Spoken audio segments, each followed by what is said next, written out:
Mad Wild West podcast. Kick your boots off and stay a while, because you're about to hear the stories lost in time from the people that lived and made the Wild West mad.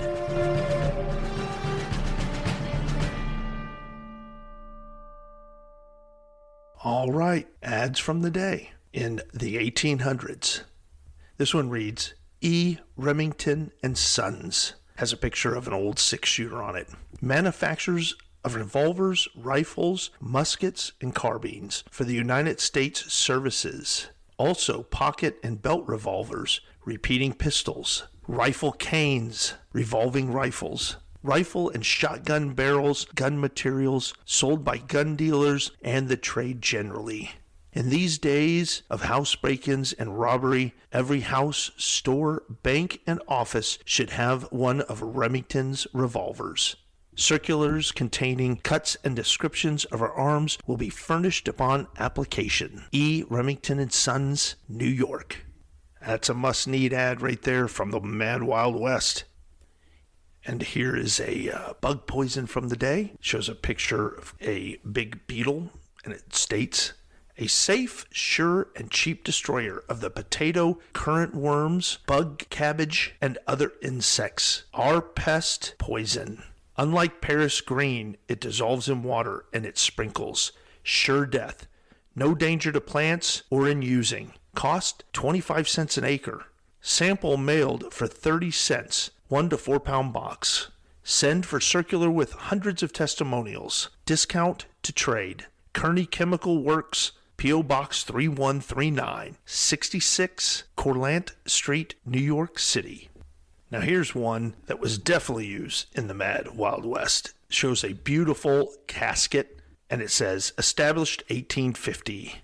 Gary and Company, undertakers and embalmers. Importers of all varieties of metallic and wooden burial caskets, cases, and coffins. 641 to 645 Sacramento Street, San Francisco. Women attendants. They were probably busy back in the day, especially being in San Francisco during that time. If you've heard and listened to the other podcast, there's one specifically that deals with some treachery in San Francisco, and killing was the mainstay of the day. And just to prove that point, here's another one. Beautiful casket. Looks like it has a glass halfway down. Your viewing pleasure of whoever's in the casket. States they have no equal. They're airtight and indestructible, preserving the body for years and protecting it from vermin, reptiles, or body snatching. Their use prevents the spread of contagious diseases at funerals or elsewhere. Metallic burial cases and caskets are all made in all sizes, from the cheapest to the most expensive, sold by all first-class undertakers and sextons. Raymond Manufacturing Company. And one last one. This is for your eyesight. It's got a picture of a guy's eye, and it looks like a cup with some kind of suction piece on the back end of it that you put up against your eye. It reads, restore your eyesight. Use Dr. Stephen and Company's patented cornea restorers, or restorers of the eyesight. Only cornea restorers in the world, and the best restorers of eyesight known. So say all physicians. You know what they say when you mention the word all? That may be stretching a little bit of truth, but that does happen in the Mad Wild West. It says, spectacles rendered useless. The most eminent physicians, oculists, divines, and the most prominent men of our country recommend the use of cornea restorers for far or long-sightedness, or every person who wears spectacles from old age, dimness of vision, or blurring, overworked eyes, weak eyes, or watery eyes, pain in the eyeball, or obscurity of vision, photophobia, issues with light, inflammation, and cataracts of the eyes. They can be used by anyone with certainty of success and without the latest fear of injury to the eye. More than 5,000 certificates of cures are exhibited at our office. Cure guaranteed in every case when applied according to the directions enclosed in each box, or the money will be refunded. Write for the circular. Dr. J. Stevens and Company, Oculus, P.O. Box 926, North Broadway, New York. Only known remedy. Write for the circular. You didn't even need eye doctors back then. You just needed the patented Cornea Restorers by Dr. J. Stevens and Company. Alrighty, let's go ahead and get into the latest news. This comes from August 6, 1875, out of the Arizona Weekly Miner. Title is An Unlucky Family. The Oakland Transcript of July 14th has this comment. The most unfortunate family in California is that of B.R. Jones of this city. About a year ago, Thomas, one of the boys, had a leg shot off while hunting. Another boy was crippled in both legs from hip or spinal disease. A short time since, the father came near breaking his leg by being thrown from a horse and was crippled for some time. Yesterday, another boy who carries papers on the train fell from the cars and a wheel ran over his arm, nearly severing it from his body. And on the heels of this came a dispatch from Stockton that a brother of Miss Jones named Samuel Cookson was blown to pieces by the bursting of the boiler of a steam thresher. It seems that the fate has uncorked his vitals and poured them out upon the heads of this unfortunate family. Nothing's guaranteed in the Mad Wild West for sure. Okay, now we're going way out west to Alaska. This comes from the Weekly Arizona, March 19th, 1870. The title reads, Indian Troubles in Alaska. The San Francisco Bulletin publishes the following particulars of recent Indian troubles in Alaska.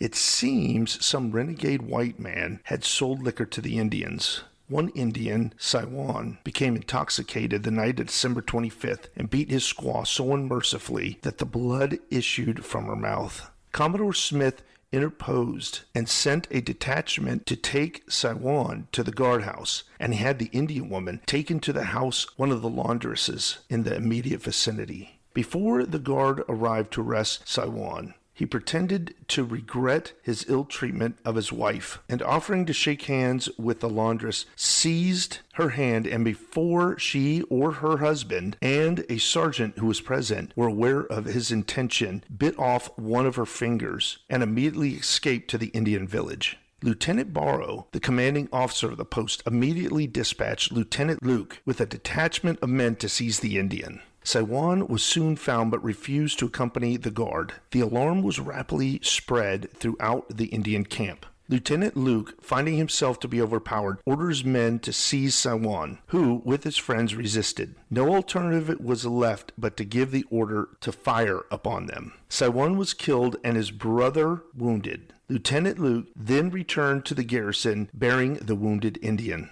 As soon as Commodore Smith heard of the difficulty, he sent his wife and child inside the garrison, and having been very friendly with the Indians and feeling that he had great influence with them, volunteered his services and against the inopportunities of his friends started for the Indian camp to pacify them. He had hardly left the door when he was shot down by an Indian lying in ambush. He staggered a few steps toward the garrison and fell on a log. The officers at the post, hearing the firing, immediately ran down and found him insanable, and hastily arranging a litter, took him to the hospital where Dr. Kirk dressed his wounds. He had received 13 shots in the abdomen and 3 in the wrist. He lived 22 hours, suffering great agony most of the time, but died quietly on Sunday night, December 26th, his last moments being soothed by every attention that kind friends could give. Sunday morning, Lieutenant Mokes sent a flag of truce demanding the immediate surrender of the murderers, making the destruction of the Indian village at noon the ultimatum. The flag of truce party was met by the Indians in their war paint. They refused to surrender the murderers and would not have any intercourse with the garrison. Every effort was made by the military officer to secure the murderers without resorting to harsh measures, but without avail. The Indians placed scouts on the neighboring heights and commenced an irritating fire. The garrison soon dislodged them and opened on the Indian village. Subsequently, some of the more friendly Indians were secured and brought him in. Hostilities ceased and a court-martial beginning to organize, at which the chiefs were present. One Indian was sentenced to be hanged. All the chiefs included admitted the justice of the sentence, and he was executed at noon, December 29th. The condemned said that his sentence was just, and he was ready to die, that he himself a chief, and that he had killed a great chief named Commodore Smith, that he bore no enmity or ill will to Commodore Smith. On the contrary, the latter had treated him with great kindness, and had often made him presents, that the Great Spirit above had commanded him to kill someone, and that he had obeyed the command, but was sorry that Commodore Smith was the victim. The execution took place in full view of the Indian village, and the chiefs and medicine men were all present. When the noose was placed around his neck, he asked if all were ready, and received an affirmative answer. Jumped from the scaffold before the drop. At sunset, the body was handed over to his tribe. With the execution of him, all hostilities ceased, and now all is quiet and peaceful. Here's another quick headline from the same newspaper. The Indian Commission announces that they have the sickening details of Colonel Baker's attack on the pagan Indians in Montana. Of the 173 killed, only 15 were fighting men, 90 were women, and over half were over 40 years of age, besides 50 children under 12, some of whom were killed in their mother's arms. One last one here from the same newspaper, the Weekly Arizonian, March 19th, 1870.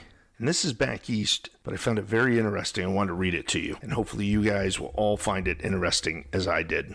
It states, there's a man living in the mountains of North Carolina, not more than 40 miles from Greenville, South Carolina, who has received the extraordinary age of 143 years. At the time of Braddock's defeat, he was 20 years old and had a wife and 3 children. A gentleman at Greenville says that this man, who has come down to us from a former generation, has always been in moderate circumstances and has lived upon the plain. He has a vegetable diet, that he has never drank any liquid but pure spring water, and bids fair to live many years longer. He enjoys perfect health, possesses all manhood's attributes, and wants to marry. He has survived 7 wives, and having lost the last one about 60 years ago, he now naturally begins to feel quite lonely.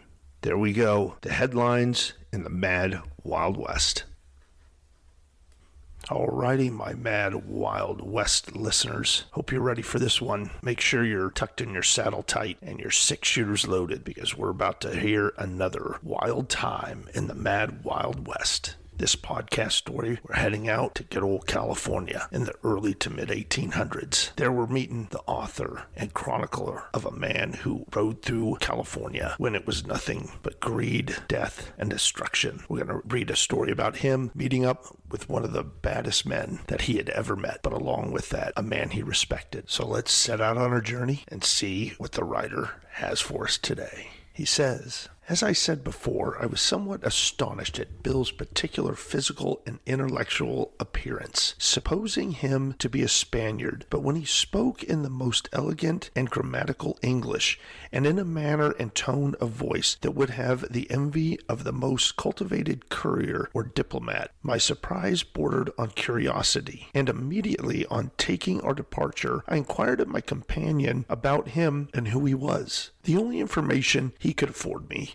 was that he was old man Lugo's friend, general manager, interpreter, and confidential advisor. That there was an air of mystery surrounding the gentleman, that he was polite, amiable, and gentle. But whence he came, who he was, his nationality, former history, etc., he kept to himself. His name was English, though surely he was not an Englishman. Neither did he resemble an American. He spoke the Spanish language as spoken in Madrid, as also the French, with fluency in pure Parisian accent. Still, he was evidently neither English, American, Spanish, or French. So the question presented itself to my mind, who and what is he? Broach any scientific subject, and he would show himself to be a master of it. Any matter of history was as much at his finger's end as though he himself had made it to order. Chemistry seemed to be Bill's favorite science, and he applied it to everything, from making tortillas, cooking beans, making coffee, to making the first-class cognac brandy out of the most villainous Mexican plants. And by the most simple process of distillation, he would convert the crude asphaltium with which our streets are paved into pure and refined camphine, and thereby hangs a tale.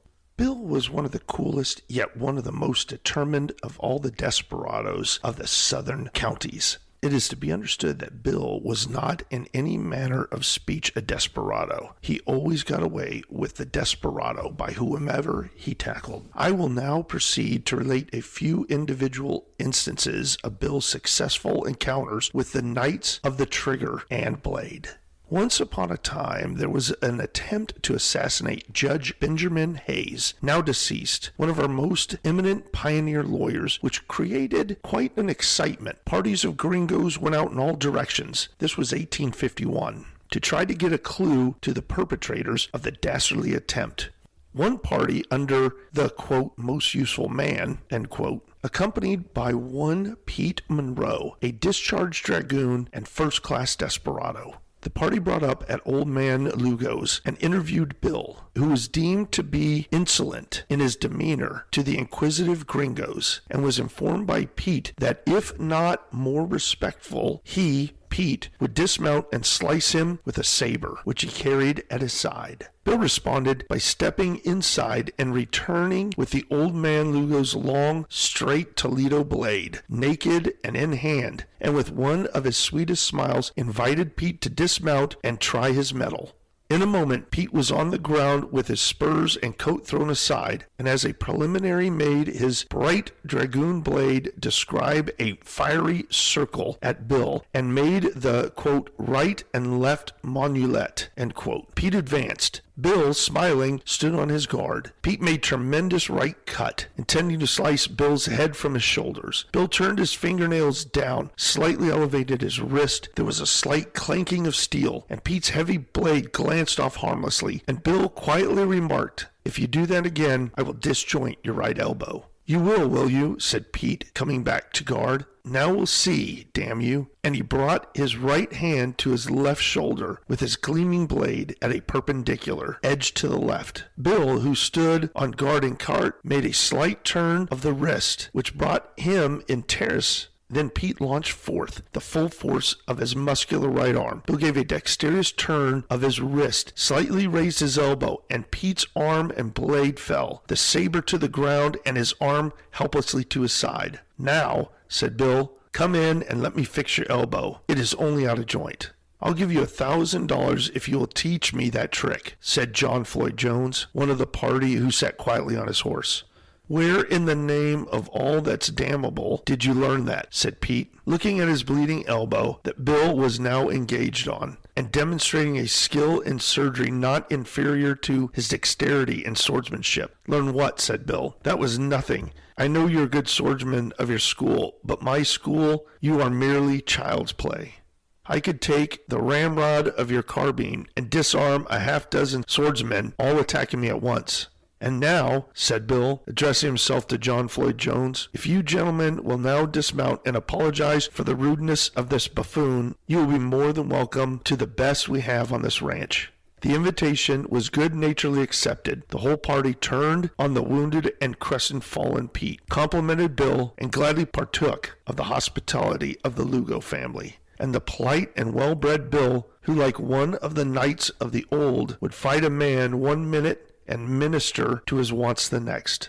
Bill and Joaquin were chums before the imminent cutthroat's outlawry, and Bill was suspected of over-intimate relations with Vicentia, Joaquin's favorite and pretty sister, who at the time of the bloody career of her brother dwelt among us terrestrial angels. A surveillance was constantly kept over Vicentia, and necessarily at times fell upon my present hero, whose knowledge of the secret operations of the robber chief was not only suspected, but was known, believed, and since confirmed. Still, Bill's honor and chivalry was a safeguard to Joaquin that he must have had full faith in. For that reason, development subsequent to his death proved that Bill, if so minded, could have surrendered the chief at many times, had not Vicentia and honor protect him.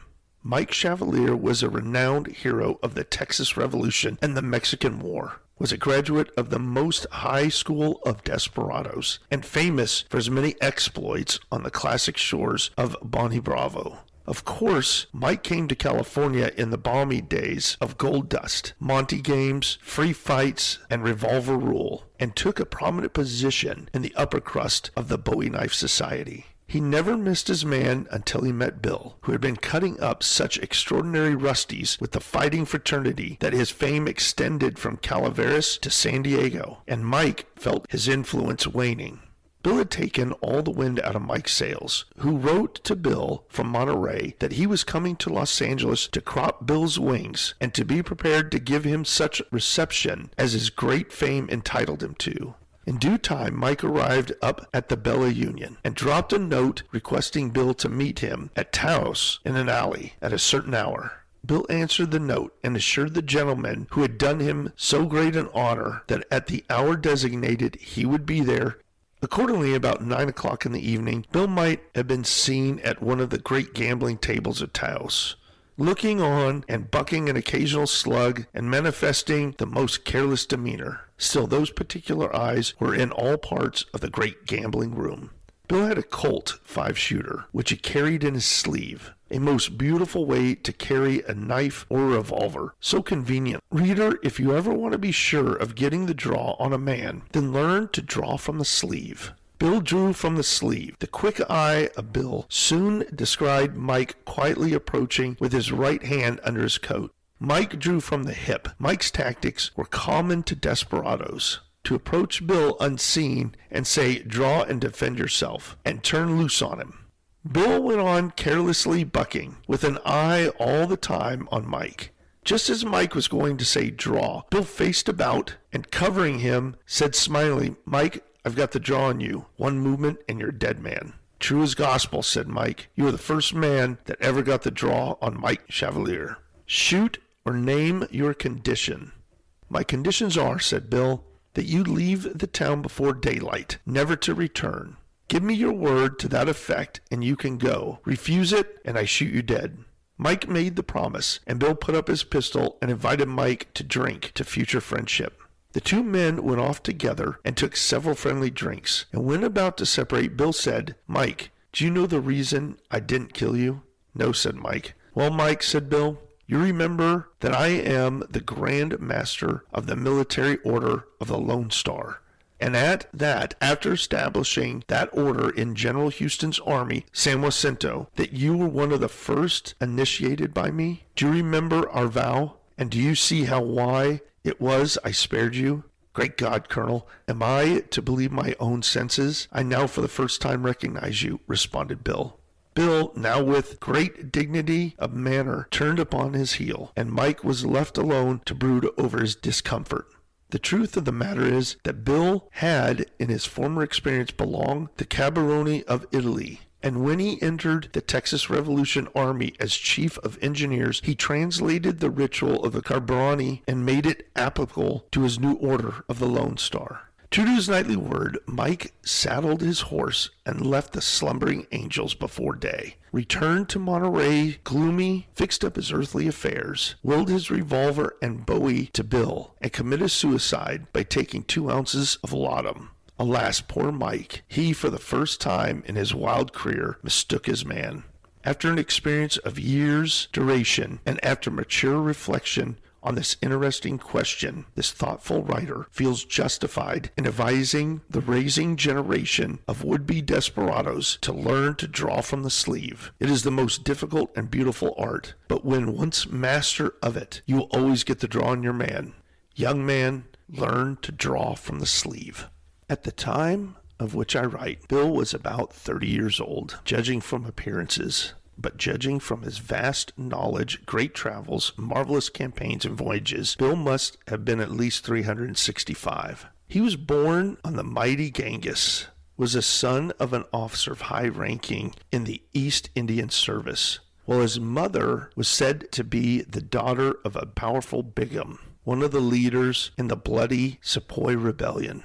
After passing through Eton, Oxford, and graduating in some of the continual seats of learning, and after protracting travels in the more civilized portion of the world, our hero returned to his native jungle, and in due course of time took an official station in the East Indian Service.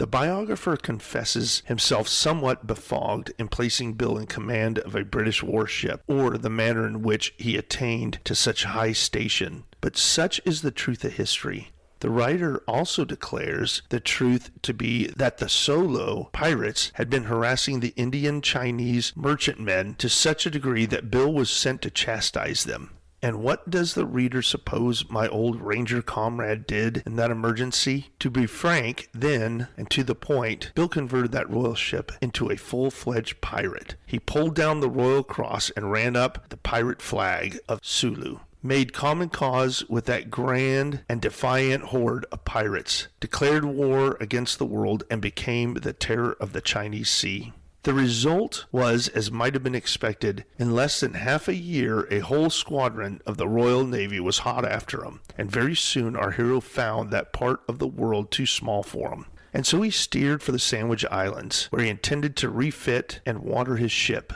No sooner did he appear in Hawaiian waters than a full-rigged and heavily armed British cruiser took up the chase, and Bill headed his ship for the California coast, scuttled and burned her off Cape Mendocino, took his boats, and became the discoverer of Humboldt Bay, where he landed with what was left of his crew, and being surfeited on adventures on the mighty deep, boldly struck out on an exploration of the unknown interior. This was in 1842. And here comes the most astonishing assertion, that this pioneer party of fugitive Britons, fleeing from the wrath of the enraged Briton lion, became the original discoverers of gold on the Trinity River. We will not claim that Bill's fugitive sailors were the original discoverers of gold in California, but that they had all left the Trinity gold mines with their purses well filled long before Sutter's Mill was even projected, and before the historical Marshal had crossed the snowy mountains. The writer was one of the pioneers of the Trinity mines, and it was well known and marveled at the time that Sailor Bar, no one knowing how it got its name, had even been worked, and nearly worked out, long before the pioneers of 1850 commenced their operations. When the great Allies declared war against the Northern Colossus, Bill was on his way to San Francisco with a few thousand of Old Man Lugo's fat cattle, which he disposed of. And when about embarking for San Pedro, a letter was placed in his hand bearing the monogram of the Horse Guards. Hastily opening the letter, he found it to be a letter from Lord Raglan, with a request to meet him in Crimea, with the assurance that it was all right with the Queen on the account of that little Sulu business. The day following, Bill was on his way to New York by way of Panama, having sent a statement of his account to Old Man Lugo, retaining maybe about $15,000 or $20,000 with which to defray his expense to the seat of war. We will not follow him on this journey, but we next find him at Allies headquarters in Crimea, where Raglan urges him to accept position as Chief of Royal Sappers and Miners. And his old college chum, Omar Pacha, offers him the command of a regiment of Turkish cavalry, which offer, after many apologies to his cousin Raglan, he accepts and becomes a Pacha of 3 sails, to be known thenceforth as Guillermo Pacha. With much ceremony, my friends, the Pacha was induced into his command, and to his surprise, when putting them through the drill for the first time, he found them insubordinate. After dismissal, he sent for the adjutant and sergeant major to inquire why this was so, and was coolly informed by them that this particular corps was the oldest in the Turkish army, that it was once commanded by the Prophet himself, and that it acknowledged no commander save the Sultan. Said the sergeant major, when a commander is placed immediately over us who don't suit, he never lives to see his second battle. Bill thought over this matter all night, and by morning had come to the conclusion that his old friend Omar was playing a joke, and he made up his mind what to do. At the next drill, he ordered the regiment to parade dismount, and when they were drawn up in a line, Bill took his position facing it, at 80 paces to the front. He then ordered the adjutant to make a detail of 1 man from each company to report under the sergeant major, all of which was done in a sluggish kind of way that was indeed provoking. But after a while, the sergeant major reported his detail of 10 men. Dressing them up neatly, Bill drew his saber and slapped off their 10 heads. ordered the sergeant major to his post, and went on and put the command through their drill in a greatly improved way from the day previous. The next day, the same operation was repeated. 10 more heads were cut off. The next day, 10 more, and the fourth day. Just as the regiment came most beautifully into line, the commander-in-chief, the great Omar, with his full staff, rode up. Bill saluted him and caused the regiment to present arms. Omar inquired, "How do you like your regiment?" "I'm delighted with it," said Bill. "Do they obey orders promptly?" Omar again inquired. "Most beautifully," answered Bill. "Give me an example," said Omar. "There was a battery nearby with the guns loaded and a sentry standing by with a burning port fire." Bill motioned to a captain on the extreme right to approach. Then Bill called his first lieutenant in the same way, and the two saluted and stand before their colonel. "Captain," said Bill, "go place your head at the mouth of the cannon." He obeyed. "Lieutenant, take that port fire and fire off that gun." The lieutenant obeyed, and the Turkish army lost one of its bravest captains. Bill then saluted the commander and said, "You now see to what discipline I have reduced this refractory tribe, and I hope your highness is satisfied, and will approve desperate remedy which was necessary to make them what they ought to, and will be under my command, the most perfect corps in the Allied army." The great Omar did not only approve what Bill had done, but in addition thereto sent him as a present 3 of the most beautiful horses belonging to his stud.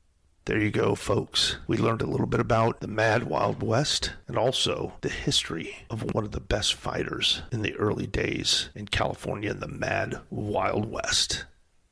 I hope you enjoyed this week's episode and the crazy stories. And until the next episode, keep your horses tied up. Thanks for listening.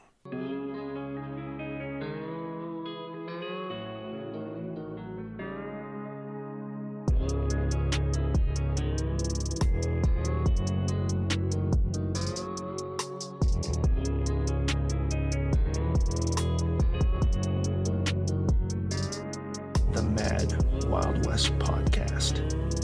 These are the true stories that made it wild.